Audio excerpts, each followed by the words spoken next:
Bem-vindos à Casa de Cultura Nair Mendes Moreira, Museu Histórico de Contagem. Ela foi inaugurada em 1991. Aqui você encontra um grande acervo documental para pesquisa sobre a história da cidade, uma biblioteca especializada, além de assessoria para a realização de projetos e construções, intervenções em todos os bens protegidos, inventariados e tombados da cidade. Meu nome é Noêmia Rosana de Andrade. Eu sou professora de História na Rede Municipal de Contagem há 27 anos. E trabalho aqui na Casa de Cultura. Já trabalhei aqui de 98 a 2007. Saí e voltei de 2013 até agora.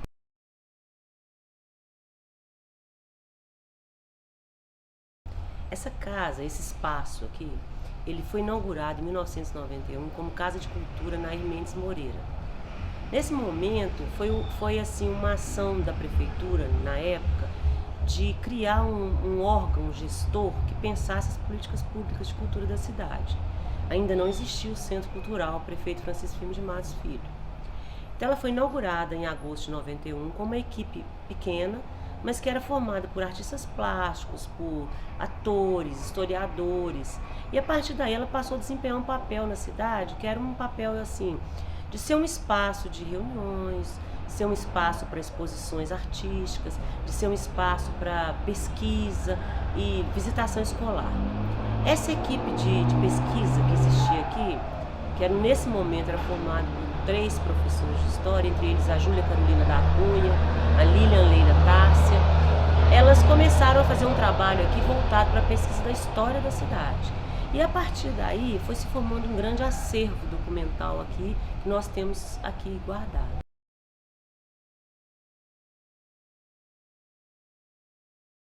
Esse acervo é formado por fotografias, uma média que atualmente nós não temos a contagem exata, porque nós estamos fazendo o inventário dele, mas uma média de umas 5.000 fotografias. A gente tem documentos de várias naturezas aqui, desde livros, publicações antigas, até textos, os dossiês de tombamento. Então essa pesquisa foi criando esse acervo e a cidade foi doando. As pessoas, famílias mais antigas foram doando esse material para compor esse acervo.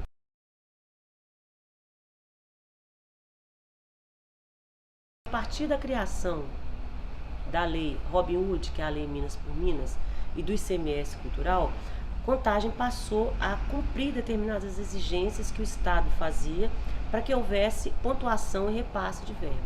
E com isso nós fomos realizando os processos de tombamento e de inventário.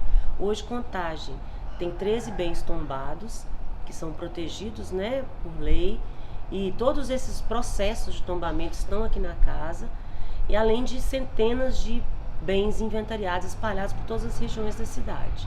A casa é um bem tombado, ela é uma construção tipicamente colonial, A gente não tem a idade certa dela, a data de construção, nem quem construiu, mas a gente, pela tipologia, pelo estilo construtivo, a gente pode afirmar que ela é do século XVIII, E ela está muito ligada à origem da cidade de Contagem, que segundo a maioria dos pesquisadores que a gente conhece e dos textos publicados, a cidade teria surgido por volta de 1716, com a instalação do posto fiscal, ou seja, o registro.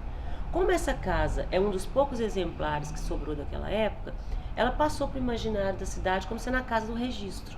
Nós não temos nenhum documento que comprove que o registro funcionou aqui, mas todas as pessoas, a cidade, então, falam a casa do registro. Então, ela passou a ser reconhecida como esse lugar da origem da cidade.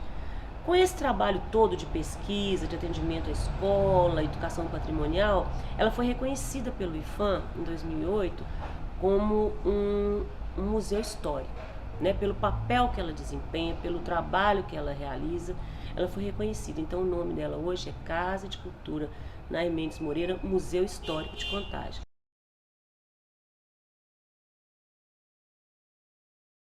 Aqui dentro a gente tem o museu, a gente tem a Coordenadoria de Políticas de Memória e Patrimônio Cultural, que é o órgão da prefeitura que cuida da legislação, que pensa as políticas públicas de patrimônio.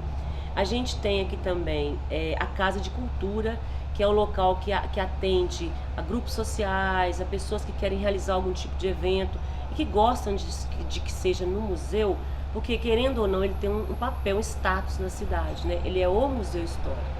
E com isso, em 2005, nós tivemos um coordenador, que era o Anderson Cunha, que era muito ligado ao movimento LGBT, inclusive foi um dos criadores do Celos Contagem. E foi a partir dessa ligação do Celos Contagem com o Celos BH e com o Anderson aqui na casa, que nós começamos aqui em 2005 a primeira parada do orgulho LGBT de Contagem.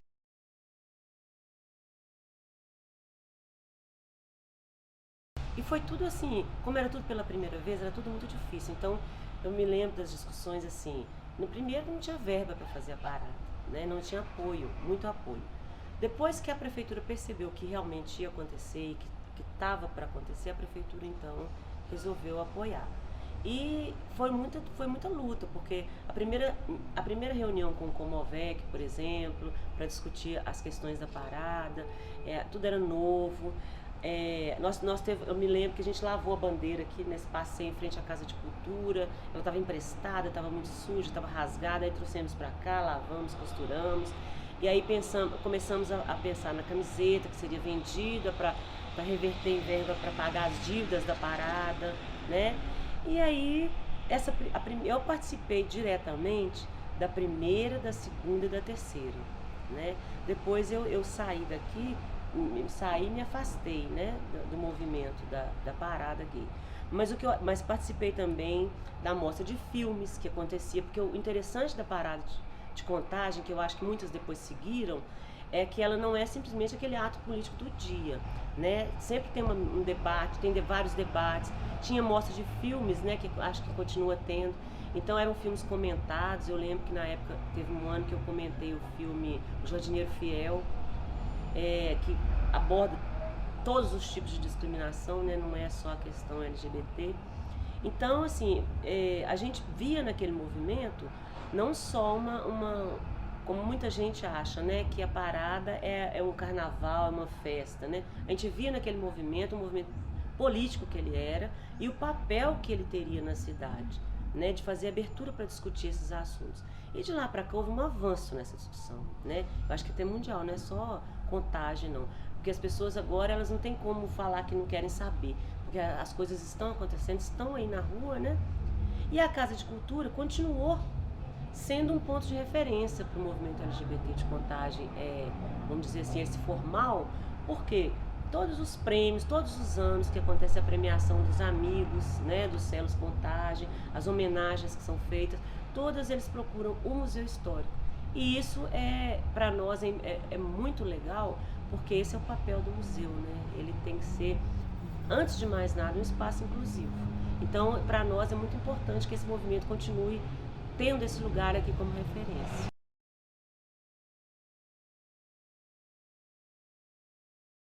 Eu penso assim, chega uma época da vida da gente que as prioridades mudam, né? Minha prioridade agora são meus netos, meu pai idoso, né? E vai coincidir com esse momento da aposentadoria. Eu saio assim muito preocupada com a questão do patrimônio, sabe?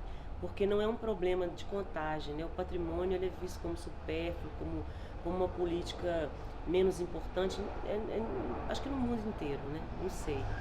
A não ser que aquilo represente a sobrevivência turística do lugar, as autoridades não têm o hábito de ver o patrimônio na questão que conta, que é a relação da população com a sua história, com a sua memória.